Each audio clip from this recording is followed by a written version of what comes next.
The moment Lavinia Hale realized she had not enough money to buy the flour her mother was dying for was the same moment a dusty, sun-worn cowboy pressed his last coin into her palm without a word and walked right out the door. She did not know what he had done, not until the clerk told her, and by then the cowboy was already gone. Lavinia had arrived in Dusty Creek, Texas in the spring of 1882 with nothing more than a battered carpetbag, a letter of employment from the town's one schoolhouse, and a determination so fierce it could have bent iron. She was 23 years old, sharp-eyed, and unwilling to be anything less than capable. She had come from Georgia, from a family that had known better days before the war had stripped the land clean and left them with cracked earth and borrowed pride. Her father had died of fever 3 years prior, and her mother, Edna Hale, had followed him into sickness not long after, though Edna Hale was stubborn enough to keep breathing through it, which in some ways was harder on everybody. Lavinia had taken the teaching position in Dusty Creek because the pay was $14 a month, which was more than she could earn doing laundry or sewing in Atlanta, and because the letter of offer had said the town was growing and needed a schoolteacher badly enough to provide a small furnished room above the post office. That room turned out to be barely large enough to turn around in, with a single window facing the dusty main road and a rope bed that creaked with every shift of her weight. But it was hers, and she paid for it herself, and that counted for everything. Dusty Creek was the kind of town that existed all over West Texas in those years, springing up around a railroad water stop and a cattle trail, populated by a wild mixture of ranchers, drifters, merchants, and people passing through who had simply run out of the energy to keep passing. The main street held Greer's General Store, a blacksmith, 2 saloons, a church that doubled as a courthouse, the schoolhouse, the post office, and a modest hotel with a sign that swung in the wind and creaked like it had complaints. The railroad brought supplies twice a week. The cattle drives brought dust and noise and sometimes trouble. The people who stayed were the ones who had planted something, either seeds or roots or grief, and could not bring themselves to leave it. Lavinia settled in quickly because she was good at learning the shape of new places. She learned which women at the Sunday service were worth talking to honestly, and which ones would carry gossip to the wrong ears. She learned that the blacksmith, a broad, quiet man named Cutter, was the one to go to if she needed something repaired because he never overcharged a woman alone. She learned that the saloon closest to the schoolhouse, the Copper Spur, kept relatively decent hours, and that the other one, called the Dog's Ear, was where arguments became something worse after midnight. She also learned within the first 2 weeks that there was a ranch about 4 miles east of town called the Double E, and that it was run by a man named Monroe Ellsworth, who was known in Dusty Creek the way certain men become known in small places, which is to say, everyone had an opinion about him, and most of those opinions were delivered with a complicated kind of respect. He was 27 years old. He ran cattle. He was not a troublemaker, but he was not easily pushed around either. He had bought the Double E from an old rancher who had no heirs and had been working it alone, and with a small crew for the past 3 years, slowly building something out of hard soil and long hours. Lavinia did not think much about Monroe Ellsworth at first because she had a classroom of 17 children between the ages of 6 and 14 to manage, a curriculum to establish from almost nothing, and the constant background worry of her mother's health 3 states away. She wrote to her mother every Sunday and sent money when she could. Her mother wrote back in a hand that had grown shaky, letters that were alternately cheerful and heartbreaking depending on the day Edna Hale had written them. The first time Lavinia saw Monroe Ellsworth was at church, 3 Sundays after her arrival. He sat in the second pew from the back, which struck her as a man who wanted God to know he was present, but did not want to commit too enthusiastically to the front rows. He was tall, with the kind of sun-darkened skin that came from years outdoors, dark hair worn slightly long beneath a hat he held in his hands during the service, and a jaw that looked like it had been assembled with some care. He did not look at her during the sermon. She was not looking at him either. She was following along with Reverend Tate's reading from the Psalms and wondering if she could order a proper arithmetic primer from the catalog before the school funds ran out. Their first actual exchange happened at Greer's General Store on a Wednesday morning in April, when Lavinia had gone in to buy chalk, and he had come in to collect an order of rope and feed. Walter Greer, who ran the store with his teenage son, Caleb, introduced them in the offhand way people did in small towns, as though everyone already knew each other's business and introductions were a formality. "Miss Hale, you know Monroe Ellsworth from the Double E." "I do not believe we've been properly introduced," Lavinia said, and held out her hand with the sort of directness that sometimes surprised men who expected women to be more sidelong about things. Monroe Ellsworth shook it. His grip was firm but not performative about it. He had gray eyes, she noticed then, the kind of gray that shifted depending on the light, darker near the edges and paler at the center. "Monroe Ellsworth," he said, "I heard you were teaching out at the schoolhouse." "I am," she said. "Lavinia Hale. How are they treating you?" he asked, and the question was genuine, not conversational. He wanted to know the actual answer. "The children are good," she said. "The room I'm staying in has a door that doesn't quite hang right and the cold comes through the gap, but I've managed." "You need to put a strip of felt along the inside edge," he said. "Stops the draft. I can bring some by if you can't get it here." She blinked, slightly surprised by the practicality of it. "Walter, do you carry felt?" Walter Greer did carry felt, and Lavinia bought a yard of it for 2 cents, and Monroe tipped his hat and went about collecting his rope, and that was the whole of their first conversation. But it stayed with her, that small thing he had offered, not as charity or performance, just as a piece of useful information delivered to a person who needed it.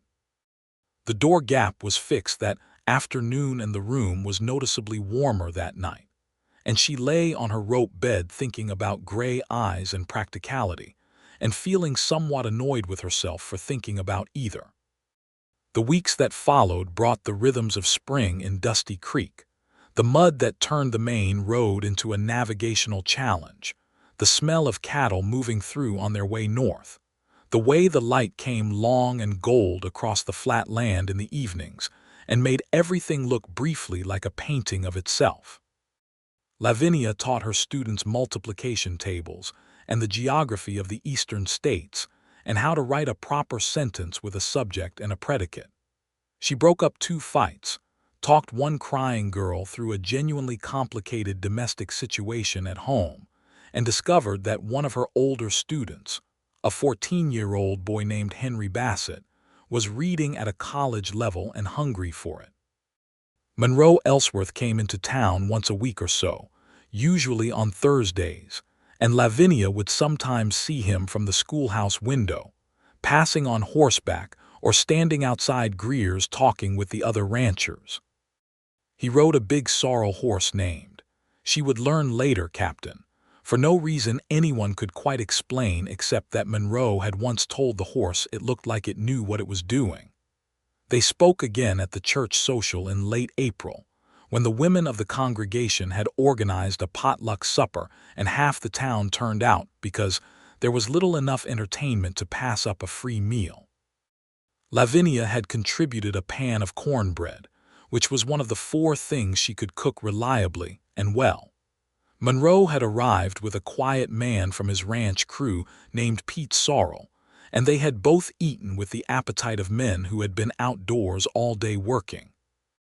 Monroe found her near the dessert table where she was having an argument with herself about whether to take a second piece of apple pie. "Take the pie," he said from beside her.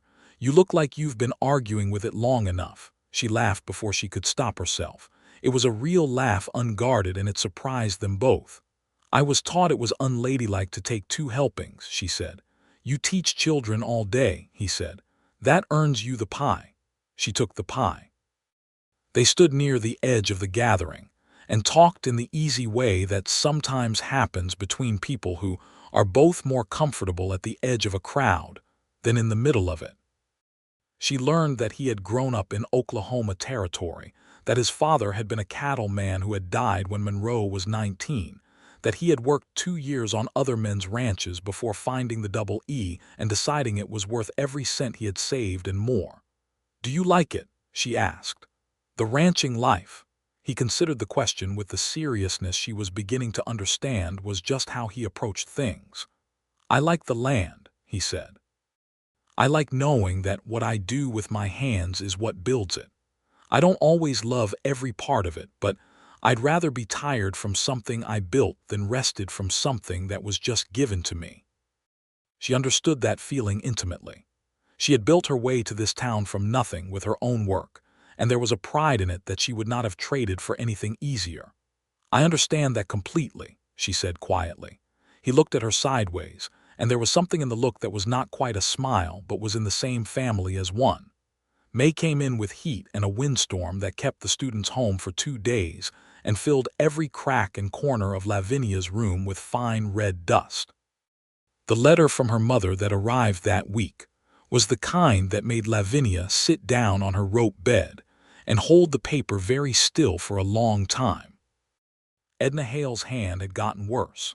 The neighbor woman who checked on her daily had written a postscript to say that Edna was not eating well and that she had had 3 days of fever recently.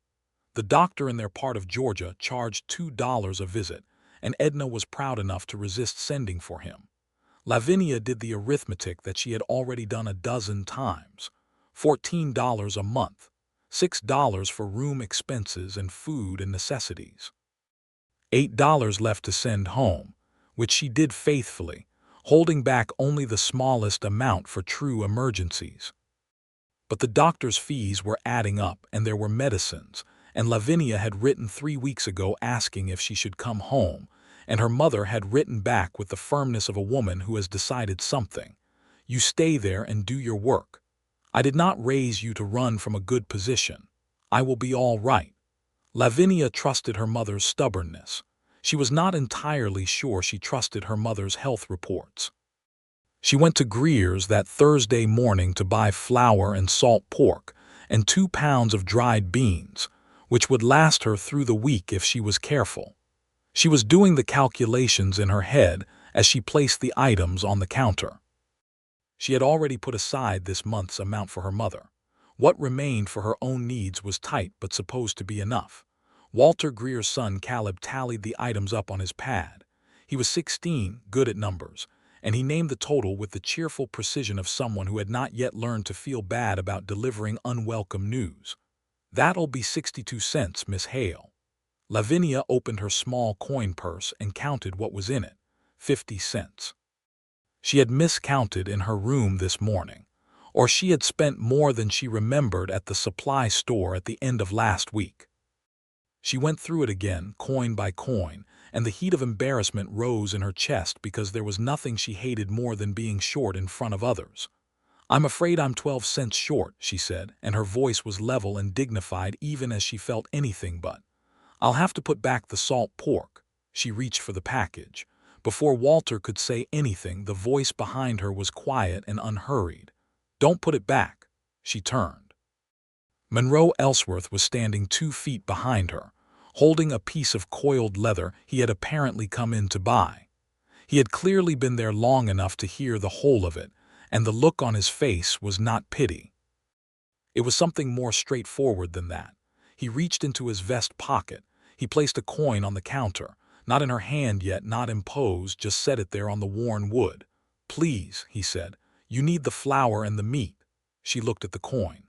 She looked at him. She was not a woman who accepted things she had not earned and could not account for, and everything in her wanted to refuse on those grounds alone. "I'll pay it back Thursday," she said. "All right," he said simply, as though that settled it, and the coin was already on the counter and Walter was already adding it to her total. And the moment passed with less awkwardness than she had feared, because Monroe moved immediately to the other end of the counter to look at the leather goods and gave her the private space to collect herself. She thanked him before she left. He nodded, turned back to the leather, and that was all. She carried her groceries home and thought about the way he had said, "Don't put it back," not as a command, but as a statement of intent, the way a man says something when he has already decided and is simply informing the situation of that fact. She brought his 12 cents the following Thursday, in 2 coins wrapped in a piece of the brown paper she used for student work. He was at Greer's when she came in, and she set the packet on the counter beside him. "Your 12 cents, she said.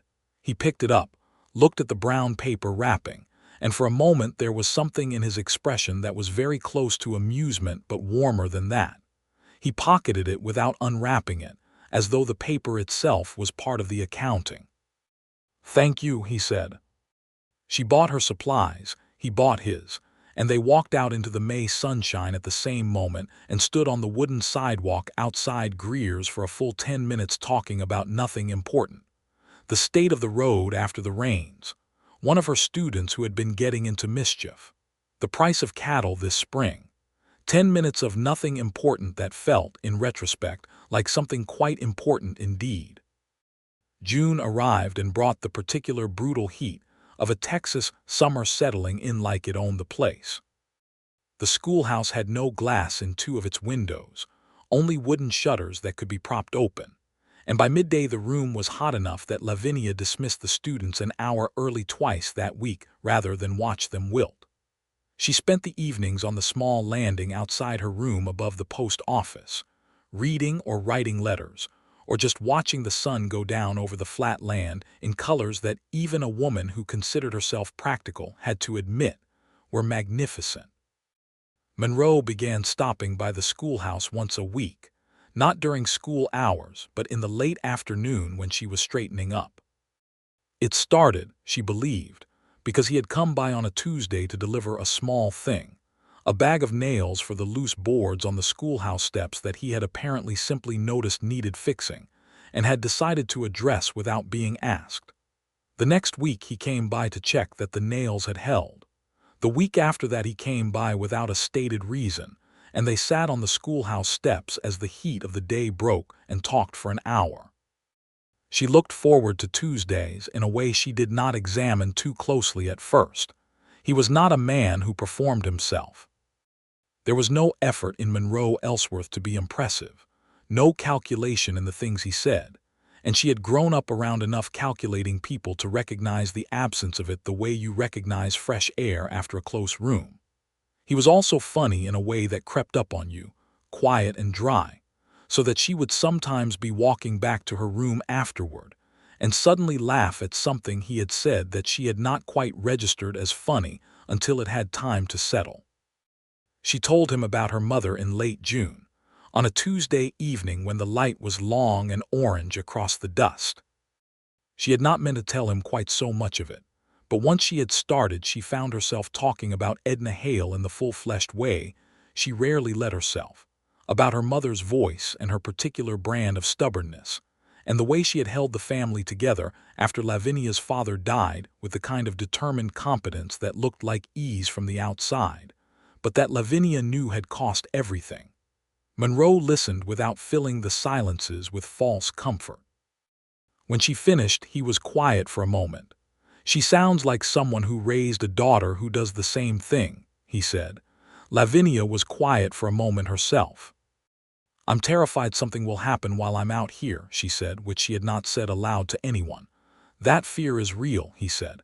"I'm not going to tell you it isn't, but you going home and giving up what you built here won't make her better, and she asked you to stay." "She did." "Then trust her," he said.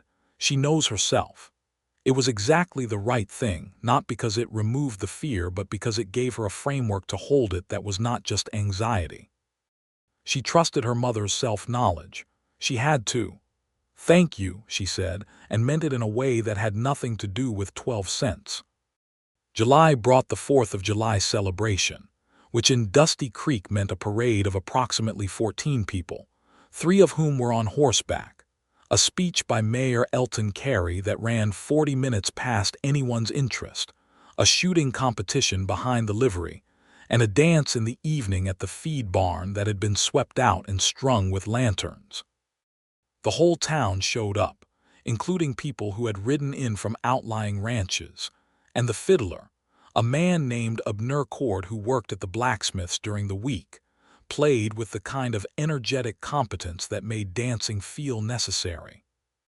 Lavinia had worn her best dress, which was a deep blue cotton she had made herself 2 summers ago and kept carefully. Several of the ranchers and local men had asked her to dance through the evening, and she had accepted graciously, because she liked dancing and she had not had occasion for it since Atlanta. She was light on her feet and quick with the steps, and the evening was genuinely lovely. Monroe arrived late, having apparently had a situation at the ranch involving a fence that had chosen the worst possible afternoon to fail.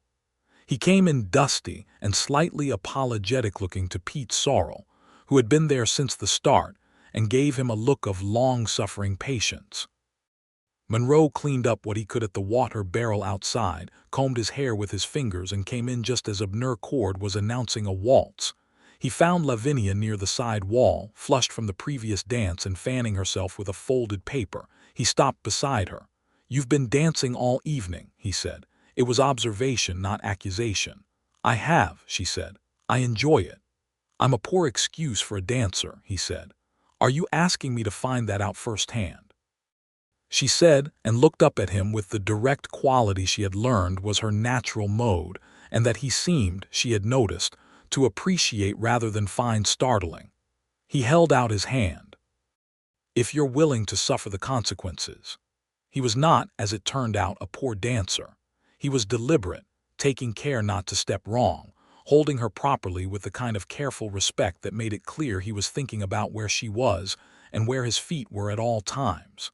They were not fluid together yet, not the way 2 people who have danced together many times can be, but there was something in how he moved with her that felt like the beginning of a language.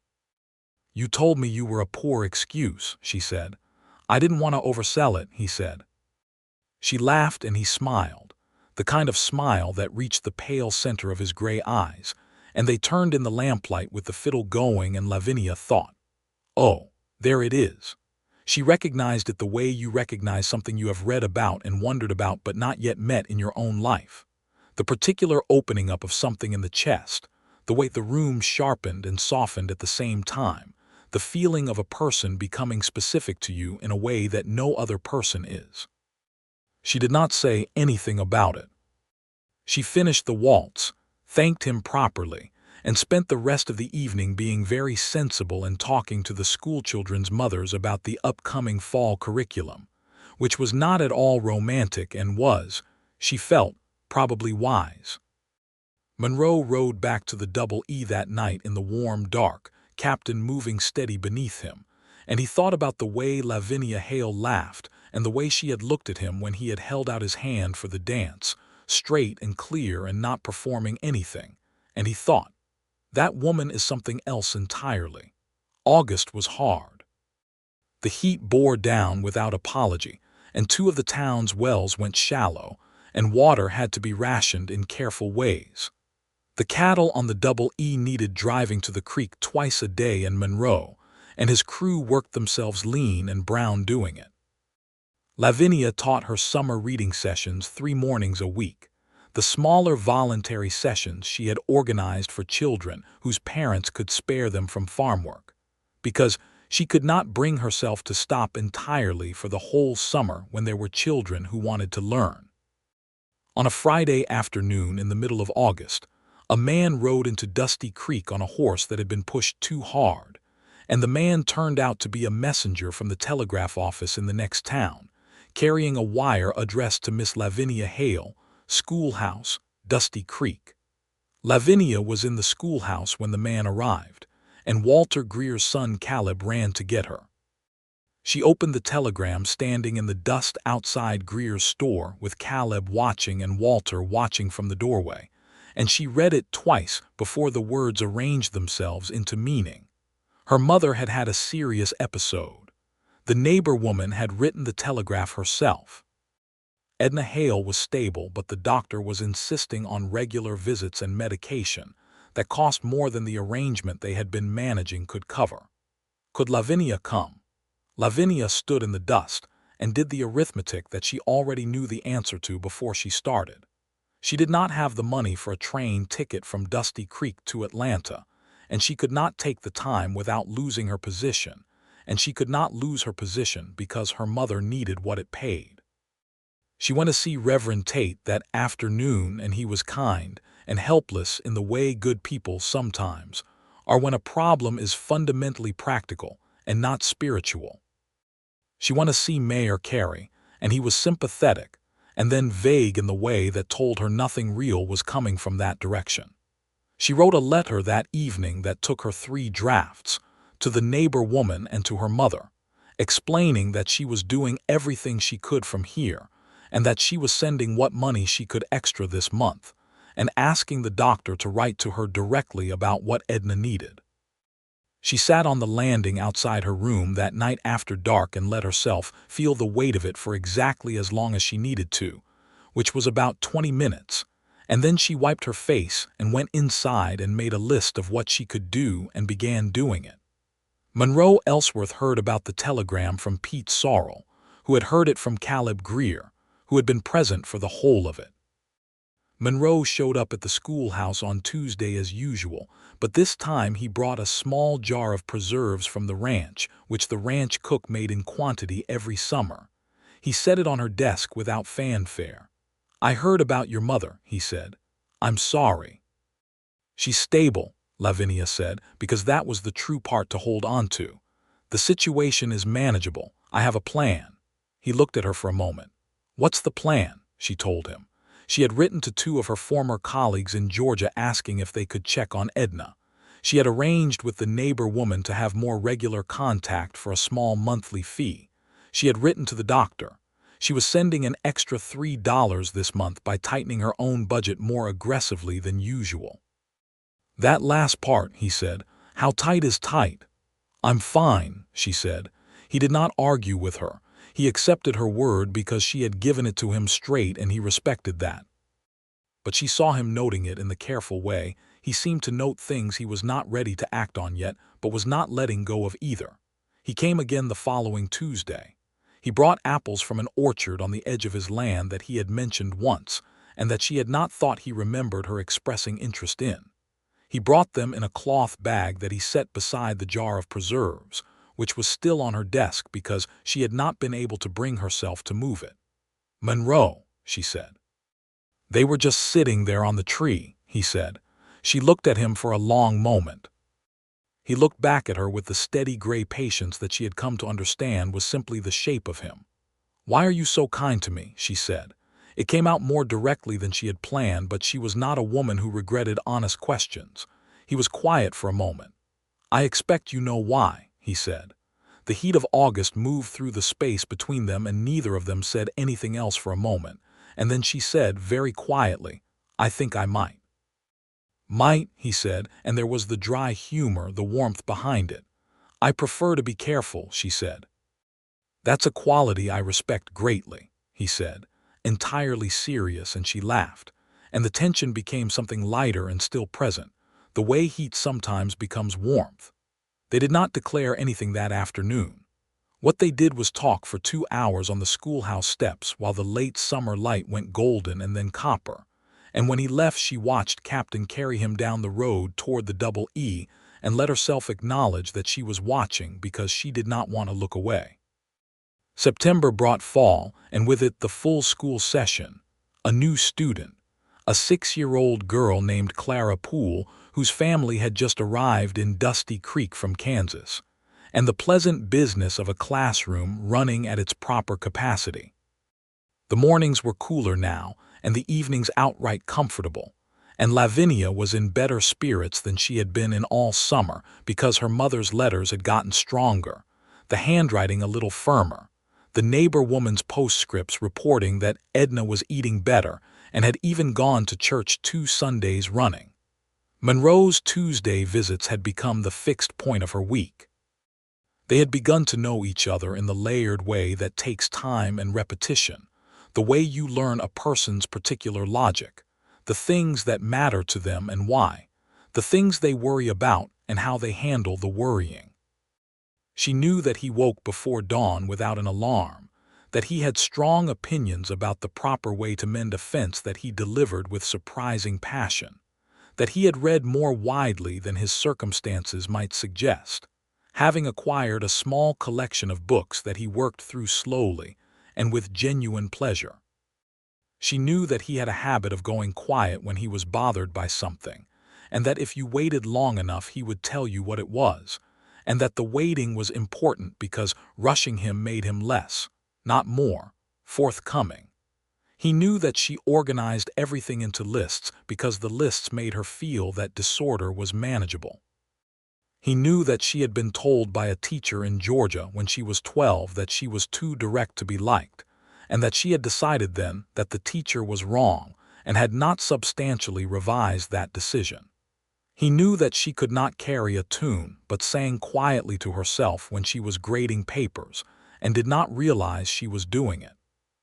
He knew that she put sugar in her coffee in the mornings and took it plain in the afternoons, though when he asked why she said she had never thought about it.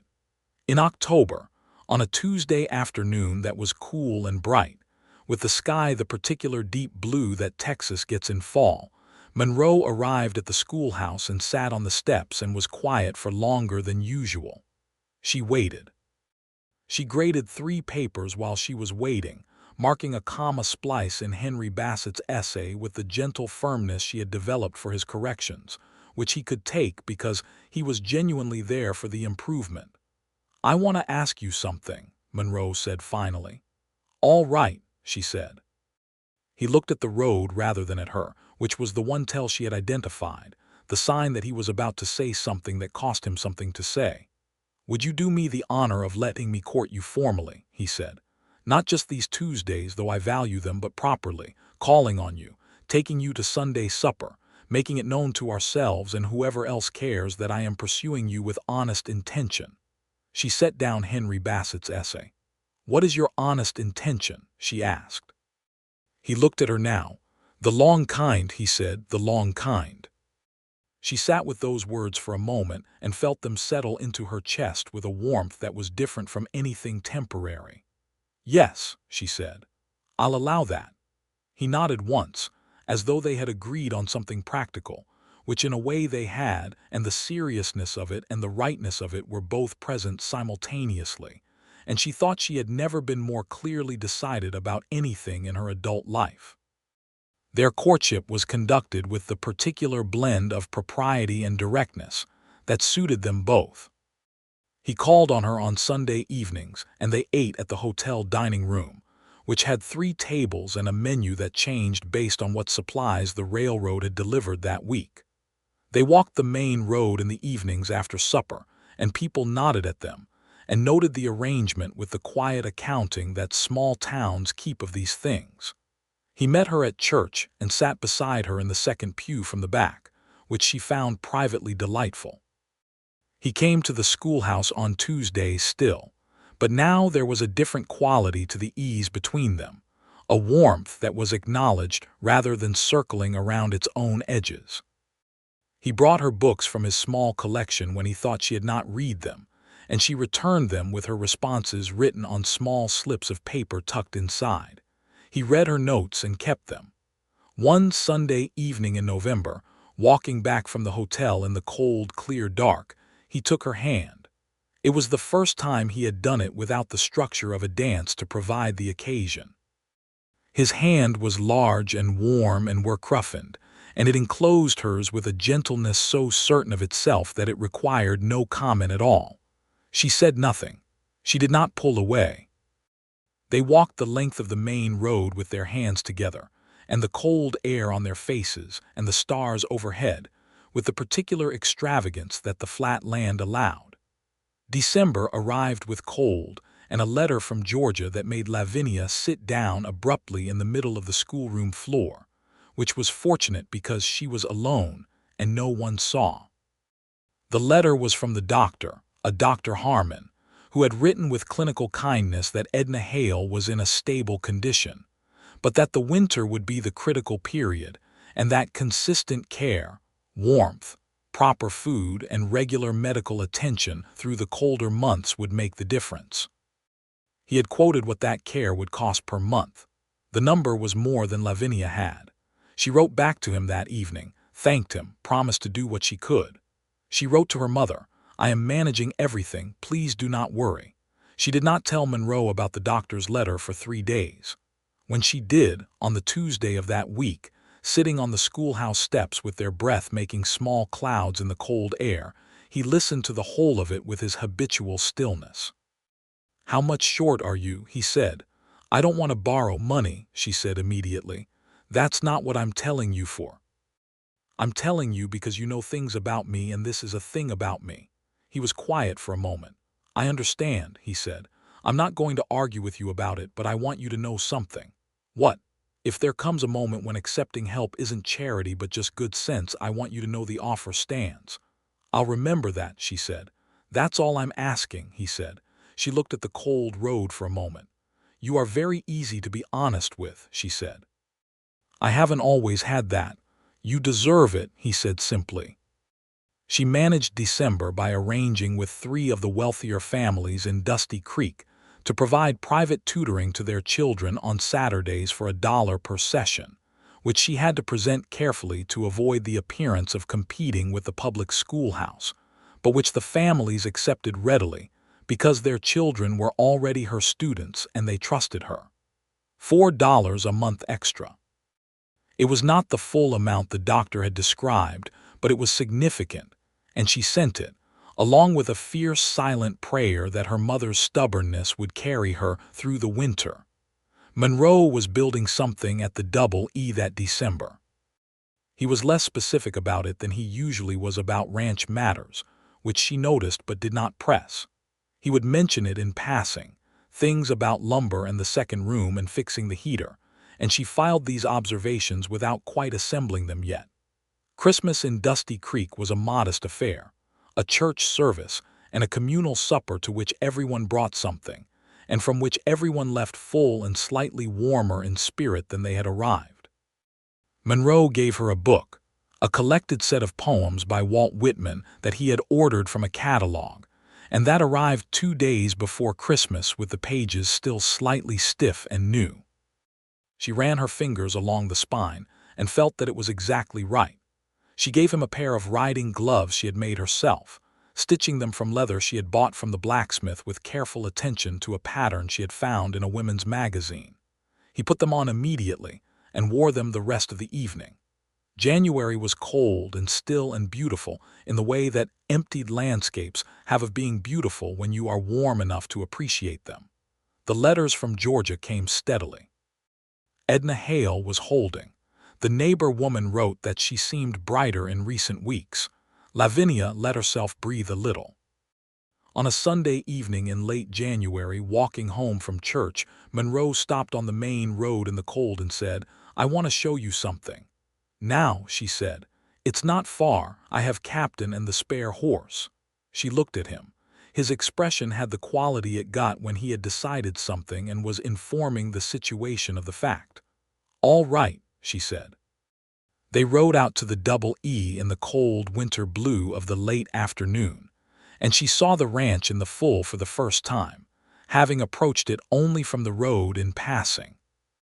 It was bigger than she had pictured, a solid low house of good timber, a well-built barn, the corrals and water troughs, the flat land spreading out around it with the quiet permanence of a thing that has been worked. There was a warmth about it despite the winter, the sense of habitation and effort that a lived-in place has. He brought her inside, and there it was, the something he had been building. The second room had been fully framed and dry-walled, with a new window that faced east. There was a heater in the corner and clean wooden floors, and on the wall beside the door, a set of bookshelves, built carefully, sanded smooth. "Had a thought," he said, standing behind her while she looked at the shelves, "that whoever lived here would want a place for books." She stood very still for a moment. "Monroe," she said. "You can tell me I'm getting ahead of things," he said. "I'm aware of the possibility." She turned around and looked up at him in the winter light from the new window. "How far ahead are you getting?" she asked. "As far as you'll let me," he said. She put her hand against his chest over his coat, feeling the steadiness beneath. He put his hand over hers. "Ask me properly," she said. He went still for a half moment. Then, with the exact unhurried certainty of a man who has thought this through completely and is simply reporting a conclusion, he said, "Lavinia Hale, I would like very much for you to be my wife. If you'll have me." "I will have you," she said. He pulled her in and held her with the kind of holding that has nothing performative in it, just a person holding the person they have chosen. And she pressed her face into his shoulder and felt, for the first time in years, that the arithmetic of her life had worked out perfectly. They were married in March of 1883, in the Dusty Creek Church on a clear cold morning, with the whole town present and Reverend Tate conducting the ceremony with genuine emotion because he had, as he said in his remarks, rarely married two people so obviously suited. Lavinia wore a white dress she had made with help from 3 of the ranchers' wives, carefully stitched and fitted, and she had put flowers in her hair from the first early wildflowers of the season. Monroe wore his best suit, dark and clean, and he stood at the altar with the same stillness he brought to everything, solid and present. Pete Sorrell stood up for Monroe. The woman Lavinia had become closest to in Dusty Creek, a rancher's wife named Marjorie Cole, stood up for her. Henry Bassett, the 14-year-old prodigy, had brought a small bouquet of wildflowers to the ceremony on behalf of all 17 students and presented it with such dignity that half the room reached for a handkerchief. When Monroe put the ring on her finger, a simple gold band that had been his mother's, she looked up at him and felt the absolute rightness of it settle into her bones. He looked back at her with his steady gray eyes, and everything he felt was in that look, unhidden and unashamed. They said their vows without faltering. When Reverend Tate said they were husband and wife, Monroe kissed her quietly, and the room applauded with the wholehearted generosity of a community that likes a good story and recognizes one when it is happening in front of them. The reception was held at the feed barn again, swept and decorated, and there was dancing and there was food and there was a Bnur chord on the fiddle playing with a special vigor, and Monroe danced with her 3 times and was better than he had been in July, having apparently been practicing, which he admitted when she pointed it out. "You practiced," she said, delighted. "I was not going to step on your feet at my own wedding," he said, with such sincere dignity that she laughed until she was breathless. Lavinia went to live at the Double E, taking her carpetbag and her books and the jar of preserves she had kept on her desk all those months.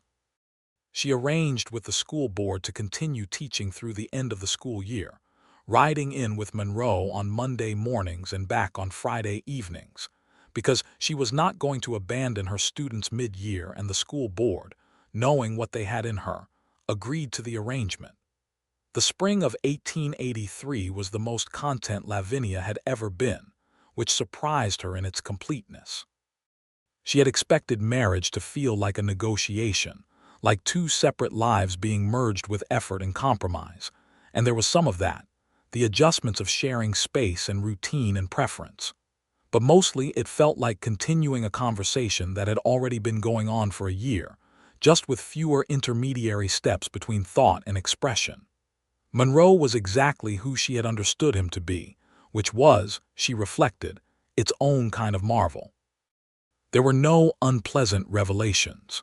He was a man who did what he said and meant what he said and was capable of admitting when he had gotten something wrong, which she considered the most important quality a person could have. He was also, she discovered, unexpectedly tender in the private hours of domestic life, in the way he brought her coffee in the mornings before she had quite woken up, in the way he stopped to watch a sunset if it was a particularly good one, and did not feel the need to comment on it, just to stand there with her and look.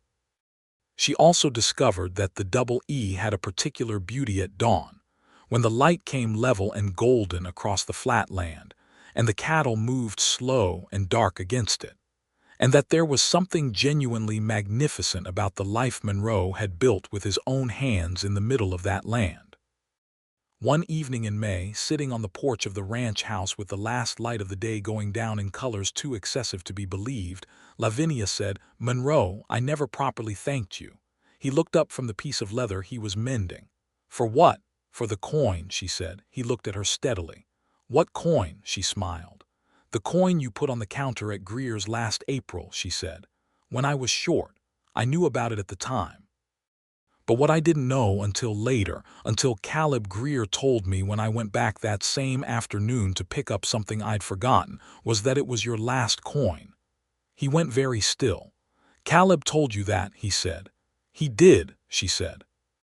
"He said you'd been in before me and paid for your rope, and that coin was the last thing in your pocket, and you gave it to a stranger because she was short for flour and salt pork." Monroe set down the leather. He looked at the sunset for a moment. "It wasn't a burden," he said.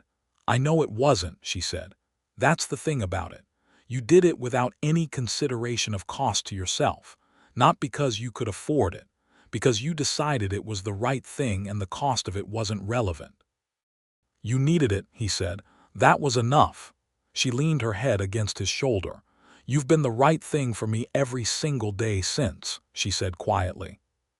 He put his arm around her and they sat in the last of the light, and did not need to say anything else about it because it was fully said, the way some things are. The summer of 1883 brought good things and harder things in the mixture that life tends toward. The harder thing was a letter in June from Dr. Harmon in Georgia, reporting that Edna Hale had had a significant downturn. This time Lavinia showed Monroe the letter immediately without the 3-day wait of the previous year, and he read it and said, "You should go to her." "The ranch," she said, "is my problem," he said. "Pete and I can manage. You need to go." "The money for the ticket," she began. "Lavinia," he said, gently but with finality. "We have money. You are my wife. Your mother is my family now too. Go see her." She went. Monroe drove her to the railroad station in the next town 2 days later, and she boarded the eastbound train with a bag and a heart divided precisely in two. He stood on the platform until the train moved, which was a long enough wait that it had to cost him something, and she watched him through the window until the distance made it impossible. She spent 3 weeks in Georgia. She found her mother thinner and more tired than the letters had suggested, but still fundamentally herself, still capable of opinions, and still capable of overruling the doctor when she found his instructions inconvenient. Lavinia paid Dr. Harmon's outstanding balance, arranged a longer-term payment for continued care, hired the neighbor woman formally and properly as a caretaker, and reorganized every system in the house so that her mother's needs were met without depending on Edna's own management of them. She also spent time simply sitting with her mother, talking in the way they had not been able to do through letters, fully, and without the awareness of the cost of paper and postage. She told Edna about Monroe with the full account she deserved, and Edna listened with her sharp eyes and said at the end of it, "He sounds like a man who does what he means." "He is exactly that," Lavinia said. "That is the only kind worth having," Edna said, with the authority of a woman who had had one and knew the difference. Lavinia returned to Dusty Creek and the Double E in late July. Monroe met her at the station, having driven out the moment he received her telegram with her arrival time. He looked at her when she stepped off the train, and the look was everything that 3 weeks of missing someone builds up in a person who is not given to melodrama. He hugged her right there on the platform without minding who saw, which for a man of his natural reserve was its own kind of declaration. "How is she?" he asked against her hair. "Stable and managing," Lavinia said, "and already bossing the neighbor woman around, which I take as a good sign." She felt him laugh, quiet and warm, his chest moving with it. "Good," he said. "That's exactly right." He had done something while she was away.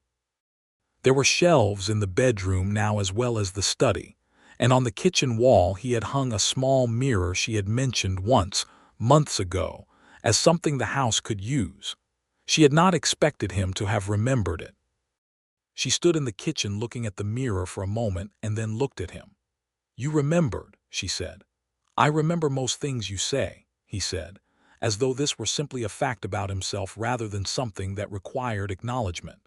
She found it required acknowledgement anyway and told him so, and he accepted it with the quiet pleasure of a man who is not used to being fussed over and finds that he does not, in fact, mind it from the right person.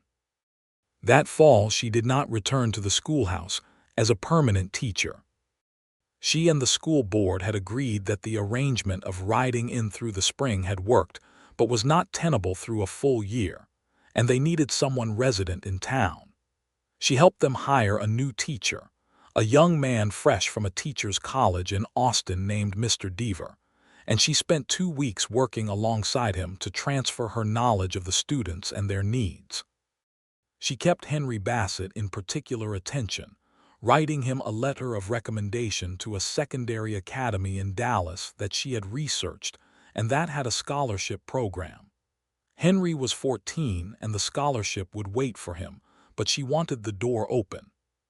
She gave up the classroom with genuine grief and genuine peace at the same time. It was the right move. The ranch needed her too, in ways she had not entirely anticipated. Monroe had been running everything himself, with Pete in one other hand, and what the Double E needed, she discovered, was organization of a different kind than cattle, the books, the correspondence with buyers and suppliers, the management of the household that freed Monroe to do what he was best at. She was good at these things. She threw herself into them with the organizational ferocity she had previously deployed on arithmetic curricula. Within 2 months of her taking over the books, she had found 2 places where they were overpaying for supplies and renegotiated both. Monroe came home one Thursday evening and she laid out the ledger and showed him the numbers. He looked at them for a long minute. "How did you find that?" he said. "I read everything," she said, "and I compared what we pay against what Greer charges and what other suppliers in the territory are advertising." He looked at her over the ledger with an expression that was part pride and part something warmer. "You are remarkable," he said. "I am practical," she said. "Those are not exclusive," he said. In November of 1883, they learned that Lavinia was expecting their first child, which she determined from the consistent evidence of her body, and confirmed with the town's doctor, who served Dusty Creek with a competence that was not always glamorous but was generally effective. She told Monroe in the kitchen of the ranch house on a Sunday morning when the light was coming long and pale through the east-facing window. He was very still for a moment. Then he crossed the kitchen and put his hands on her face, gently, the way a person handles something they are trying to be very careful with. "Lavinia," he said. "We are going to need more bookshelves," she said. He laughed. He held her. Outside, Captain moved in the corral, and the flat land stretched out enormous and golden in theirs, and the morning was as good as any morning she had ever known. She wrote to her mother that afternoon, a full long letter, and Edna Hale wrote back within a week in a hand that was steadier than it had been in 2 years, 3 pages of advice and excitement and memory, and she signed it, as she always did, "Your Mama," but this time she had added, "Give Monroe my love. He's a good one." Lavinia put the letter on the bookshelf in the study, between Walt Whitman and a copy of David Copperfield that Monroe had acquired in the fall. She liked knowing it was there. The winter of 1883 into 1884 was cold but manageable. Monroe had made improvements to the house in the fall, better insulation around the windows, a new stove in the kitchen that burned more efficiently, and the house was warm in a way it apparently had not always been. Lavinia moved through her days with the particular industry of a person who has found the right work and the right person to do it alongside. She managed the household and the books with real competence, kept up her correspondence with former students and their families, wrote regular letters to her mother and received letters in return, and read widely in the long winter evenings while Monroe sat across from her doing the same. They talked a great deal, which she had expected, and they were also comfortable in silence with each other, which she had hoped for but had not been certain of. Silence with some people is a test. Silence with Monroe was simply the other register of their conversation, the one that did not require words. She asked him once in January in front of the fire what he had been thinking when he had put that coin on the counter at Greer's, that April day when she had been 12 cents short. He thought about it genuinely, as he did with things he was asked to recollect rather than report. "I saw you counting," he said, And I saw the moment you understood you were short, and the thing on your face was not embarrassment exactly. It was the look of a person who has been managing something very carefully and had the managing fail slightly and is now having to account for it in front of other people. I recognized that look. You recognized it, she said. I had worn it a few times myself, he said. In the years before the double E was well enough established, counting what I had and finding it short. And that made you give a stranger your last coin, she said. I was going to be back at the ranch by noon, he said. I didn't need anything in town. You needed the flour. It seemed straightforward. She sat with that. Most people would have at least wanted to be thanked, she said. I didn't want anything for it, he said. I just didn't want you to have to put the salt pork back. She looked at him across the firelight. And you walked out before I could even say thank you properly. I didn't do it for the thank you, he said. I did it because it was the right thing. She felt the same thing she had felt on the porch in May, a kind of fullness in her chest that was not easily named. I am going to spend a very long time being grateful that Caleb Greer told me, she said. Why? He asked. Because otherwise I would never have known, she said. And knowing it mattered. It told me something about who you were before I knew anything else about you. He was quiet for a moment. What did it tell you? That you do good things when no one is watching, she said. That's the only kind that counts. He reached across and took her hand, and they sat by the fire with the winter pressing against the windows and the house warm and filled with their life. And she thought that of all the ways she had imagined her future when she was a girl in Georgia, none of them had looked like this, but all of them had wished for exactly this. Their son was born in June of 1884, on a hot June morning that arrived early and was not interested in anyone's plans about it. Monroe sat outside the bedroom door for 4 hours with the patience of a man who has decided that patience is the only option available and has committed to it fully. When the doctor came out and said it was done and fine and she was fine, Monroe went in and sat beside Lavinia on the bed and looked at the child she was holding, this new small person who had arrived in the world on the double E with opinions about his own timing. He looks like he knows what he's doing, Monroe said. You said that about Captain, she said. Maybe that's a good sign, he said, and she laughed, quiet and tired and completely happy. They named him Thomas after Monroe's father and James after Lavinia's father, Thomas James Ellsworth, and he arrived in the world with dark hair like his father's and eyes that shifted color in the light, which the doctor said was common in infants, but which in Thomas's case never fully resolved into a single color, and eventually settled into something in the gray-green family that was not quite his father's gray, and not quite anything else, but suited him entirely. Edna Hale heard about Thomas James through a letter that Monroe wrote himself, in his deliberate, careful hand, which Lavinia had not known he was planning, and which moved her more than she would have expected when she saw him at the desk writing it. He wrote, "Your daughter is the finest person I have ever known, and she has given me a son who I intend to raise to know that. I am grateful every day that the circumstances of her life brought her to Dusty Creek and to the double E, and I want you to know that she and Thomas are cared for and loved completely. Your son-in-law, Monroe Ellsworth."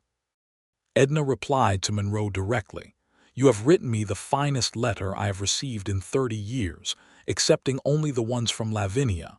I accept your gratitude and return it entirely. Take care of my daughter. She is the best thing I ever made." Monroe kept both letters, Edna's and the copy he had made of his own before sending it. He put them on the bookshelf next to Lavinia's letter from the same month. Thomas was a good-natured infant who grew into a sturdy and curious toddler with an interest in everything, and a tendency to go toward trouble at a full run. He was his mother's child in the organizing, the way he arranged small objects into systems that seemed arbitrary but apparently had internal logic, and he was his father's child in the quietness, the way he could sit in the corral watching Captain for an hour without apparent boredom. Henry Bassett, now 17, did receive his scholarship to the secondary academy in Dallas, and he came to say goodbye to Lavinia before he left in the fall of 1885. She met him outside Greer's store, where he had come into town to get supplies for the journey, and they stood on the wooden sidewalk in the September sunshine, and she told him plainly that he was going to do extraordinary things and she expected a letter when he arrived. He shook her hand with a solemnity that was both boyish and entirely genuine. "You're the reason I'm going," he said. "You're the reason you're going," she said. "I just left the door open." She watched him ride away down the road and felt the particular bittersweet pride of a teacher who has done the job right.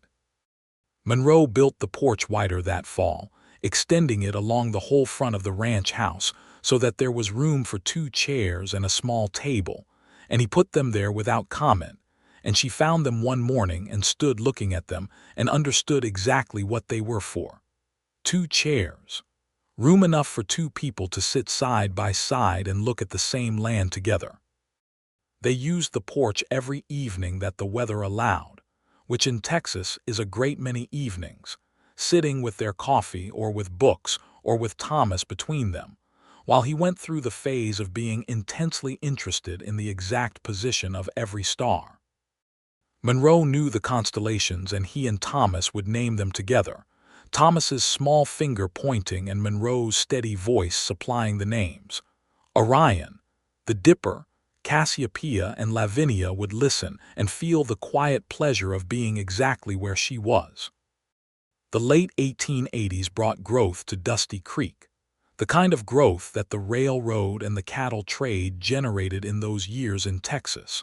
More families arriving, more permanent structures replacing the temporary ones, the beginnings of the kind of town that would eventually have a proper courthouse and a bank, and a dry goods store that stocked more than bare necessities. Monroe expanded the Double E's operation modestly and wisely, acquiring the adjacent parcel when the former owner moved north, and the ranch grew into something genuinely established, not large by the standards of the great Texas cattle operations, but solid and well-run and debt-free, which was its own considerable distinction. Lavinia became, in those years, someone the town counted on in ways she had not anticipated when she arrived as a single schoolteacher with a battered carpetbag. She was on the committee that organized the new school's curriculum when the schoolhouse was replaced by a larger proper building. She was the person that new women in town were sent to by the ranchers' wives, because she had been new once, and she remembered what had been helpful and what had been useless, and she had no patience for anything that wasted a person's time.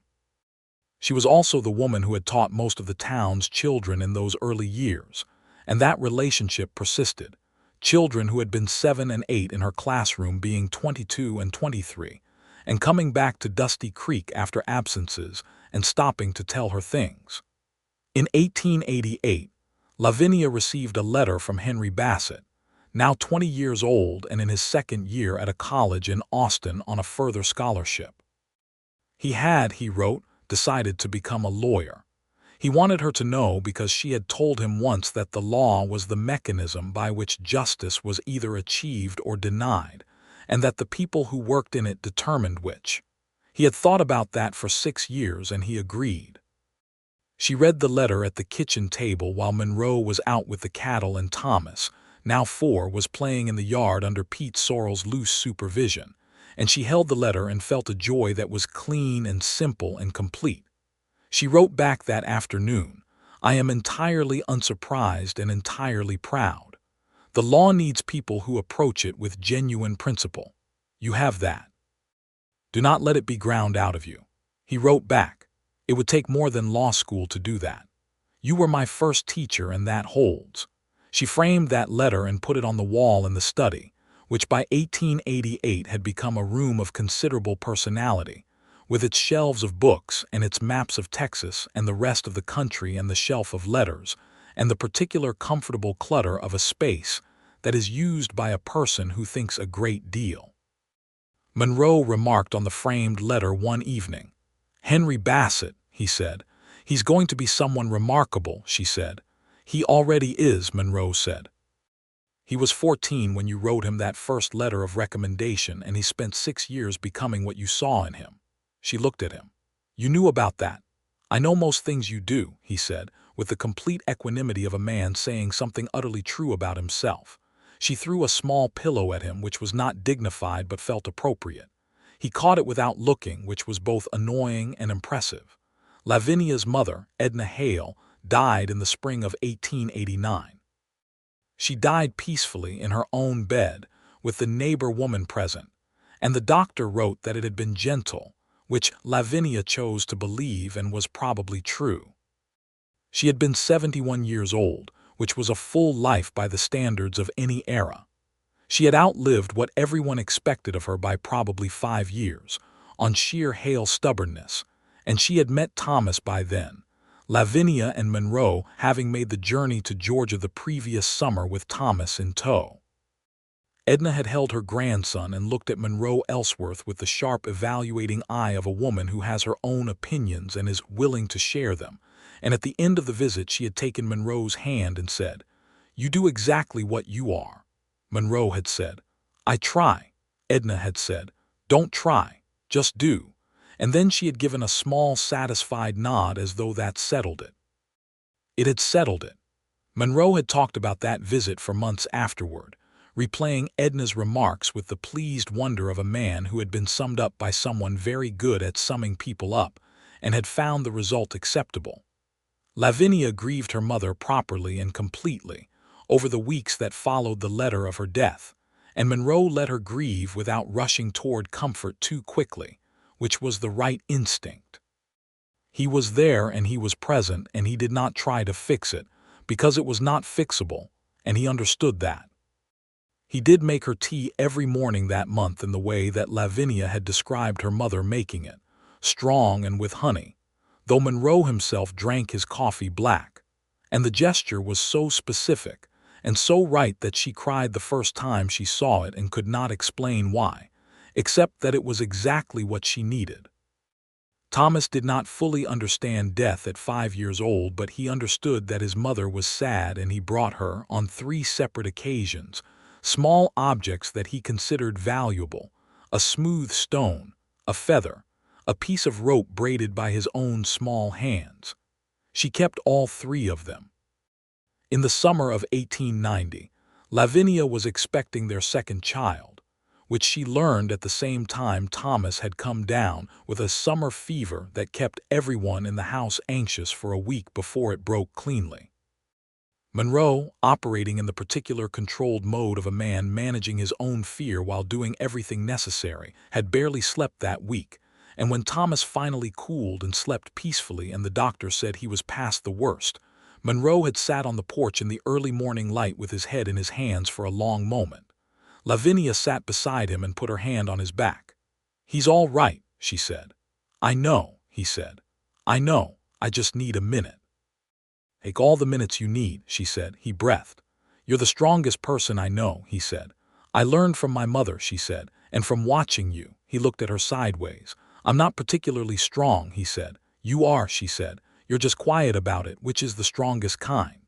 She told him about the second child that afternoon, once Thomas was fully stable and sleeping, and Monroe took a breath that was both relief and joy at the same time, a complicated breath. "You're sure?" He said. "I am," she said. "All right," he said, and the way he said it was exactly how he had said, "You need the flour," that day in Greer's store, the voice of a man who has assessed a situation, found it good, and is simply reporting his finding. Everything in order. Everything as it should be. Their daughter arrived in February of 1891, on a cold, quiet morning when the land was frost-covered and the light was pale and silver. She was smaller than Thomas had been and arrived faster, making her impatience known from the first moment. Monroe was in the room this time, at Lavinia's insistence and the doctor's reluctant agreement, sitting beside her and holding her hand through the hard parts without flinching.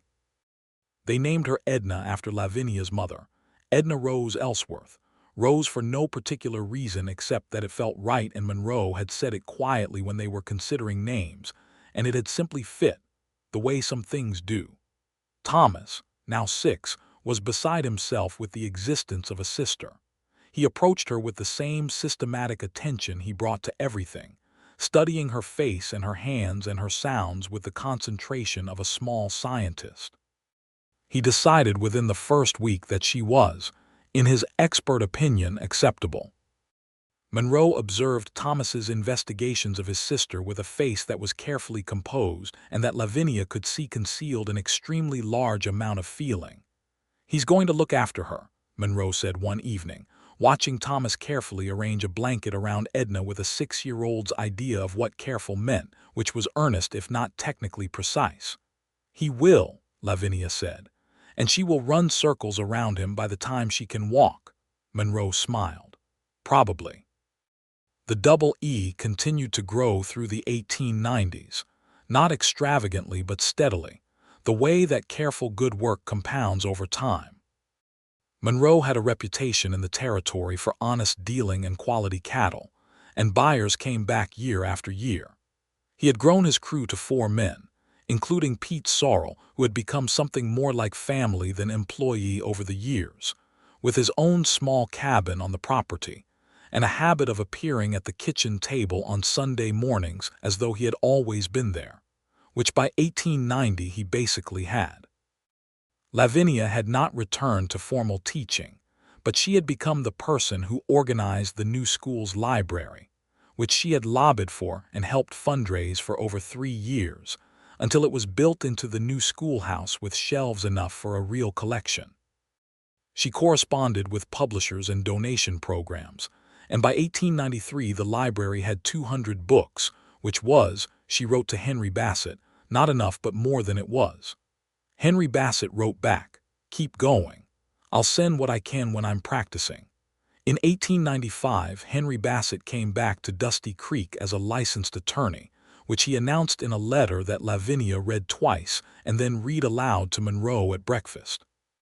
Henry had set up a practice in a larger town to the north, but he came through Dusty Creek on his way and stopped at the Double E, now 27 years old, broad-shouldered and serious in a good suit, and Lavinia looked at him on her doorstep and felt the particular astonishment of watching someone you taught become the full thing they were always going to be. Monroe shook his hand and said, "Good man," which from Monroe Ellsworth was the highest available grade. Henry stayed for supper and played checkers with Thomas, now 11 and competitive about it, and held Edna, now 4, who decided she approved of him and told him so in the direct way she had about everything, which was her mother all over again in miniature form. Henry said, before he left, that he was planning to focus his practice on property rights and land disputes, which in 1890s Texas was work that mattered enormously, in a territory where the question of who owned what land was still being contested in ways that had profound consequences for many people. He also told her that he had taken one case already pro bono on behalf of a family whose land claim was being contested, and he was going to fight it to the end. "That's exactly what I meant," Lavinia said, "about the mechanism of justice." "I know," he said. "I still have the letter you wrote me." She walked him to his horse and watched him ride north into the evening and thought about the strangeness and completeness of time, how it moves in directions you do not expect and deposits things you did not know you were building toward. Monroe found her on the porch when she came back, sitting in his chair with his coffee, watching the last of the light go down. "Good man," he said again, meaning Henry. "The best," she said. "I'm so proud of him I can't quite locate it." "That's how it feels," Monroe said, "when something you put effort into turns out exactly right." She sat in her chair beside him. The land was darkening and the stars were beginning. Thomas was inside. She could hear him moving around, and Edna was already asleep, Monroe having done the tucking in himself with the ceremony of it he had developed over 4 years, the careful laying of the blanket and the particular words he said in his quiet voice that Edna always responded to by going still and settling. "Monroe," she said. He said. "Do you remember the day I came to the Double E in winter and you showed me the bookshelves you had built?" "Yes," he said. "What you were actually showing me," she said, "was that you had been paying attention, that you knew who I was well enough to know what I needed." He was quiet for a moment. "That's right," he said. "That is the thing," she said. "Of all the things, that is the one." He reached across the small table between their chairs and took her hand. His grip was exactly as it had been in January of 1883 on the walk home from the hotel, warm and certain and completely without posture. "Lavinia," he said. "Yes," she said. "Thank you," he said, "for staying in Dusty Creek, for coming to Greer's store that day, for counting your coins on the counter so I could see you needed something." She laughed at that. "You're thanking me for running short." "I'm thanking whatever series of circumstances put you in that store that morning," he said. "Yes, including the 12 cents. She squeezed his hand. "I think about that sometimes," she said. "What different path I might have walked if I'd had the full amount." "You would have paid and left, and I would have been another man in the store," he said. "And you would have walked out with your rope," she said, "and your last coin still in your pocket and gone back to the Double E alone." "Yes," he said. "Instead," she said, "you put the coin on the counter and walked out without waiting for a thank you, and Caleb Greer told me what you had done, and I could not get it out of my head." "What couldn't you get out of your head?" he asked. "That a man did a good thing when no one was watching," she said. "And then I met you properly, and that coin was already there in my understanding of you, already part of who I knew you to be.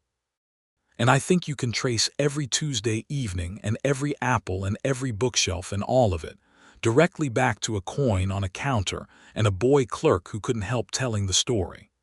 Monroe was quiet for a long moment. The stars had properly arrived now, the whole of the Texas sky doing what it did out here on the flat land, which was to be so crowded with light that looking at it felt like looking at something that required a response. "Caleb Greer," Monroe said finally, with the slow wonder of a man understanding something for the first time. "I never thought about that." "I have thought about it quite a lot," she said. He looked at the stars. "I'll have to thank him next time I see him." "He's running the store now," she said.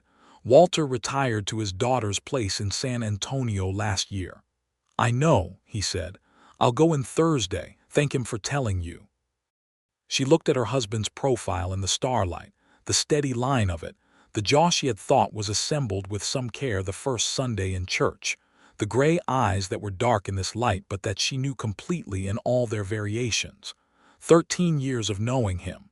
13 years of the mornings and the evenings and the hard times and the good times and the daily irreplaceable ordinary. "I love you," she said. He turned and looked at her. "I love you," he said, with the same weight and the same plainness that he brought to everything true. Thomas appeared at the door behind them, 11 years old and lit up with some discovery, his voice arriving before his face did. "Mama, Papa, come look. Edna is talking in her sleep and she said something about a horse, and I think she's dreaming about Captain." Monroe stood up with the deliberate ease of a man who has everything he needs and knows it, and he offered Lavinia his hand, and she took it, and they went inside together into the warm light and the sound of their children and the full life they had built from a coin on a counter and an honest heart, and the kind of love that does not perform itself, but simply is, every day, in every small true thing.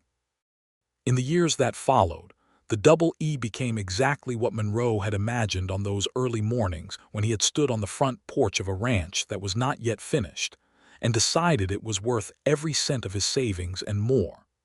Thomas grew into a young man who had his father's quietness and his mother's directness, and a talent for the land that Monroe recognized as genuine and was deeply glad of.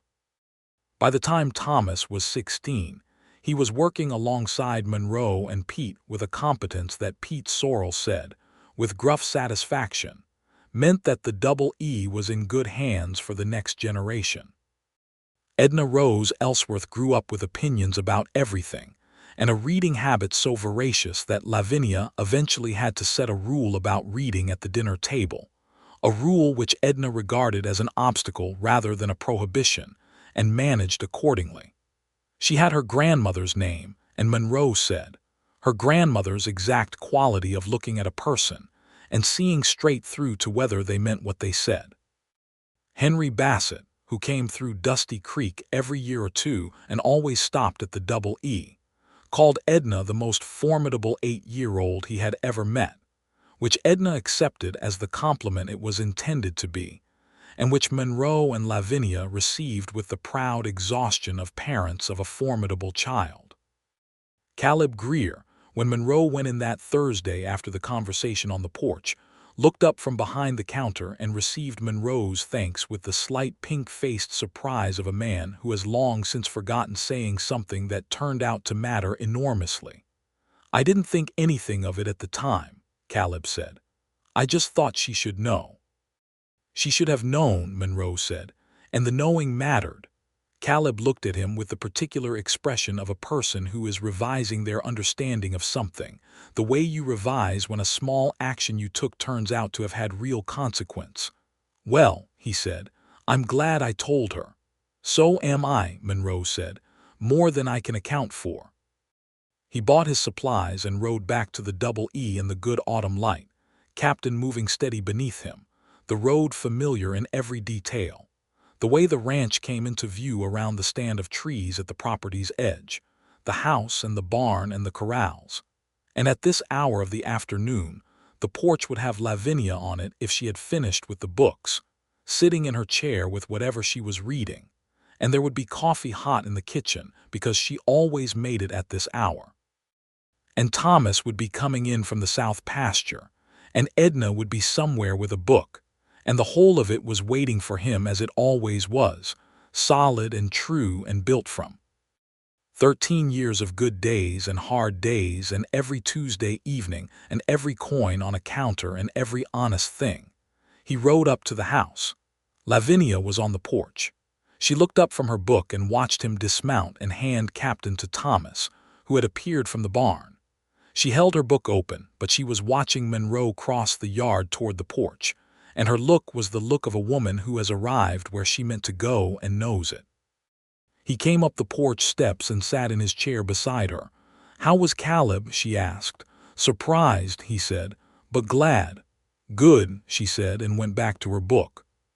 He picked up his coffee from where she had set it on the table between them, warm and exactly right, and he sat in his chair with the gold afternoon light across the land, and his wife beside him and his children coming in from the day's work in the distance.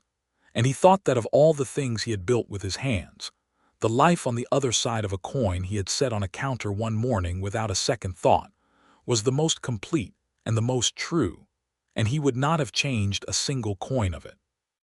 The stars came out that night over the Double E in their abundance, and the two of them sat on the wide porch until Thomas and Edna had gone to sleep, and then a little while longer, because there was nowhere else they needed to be.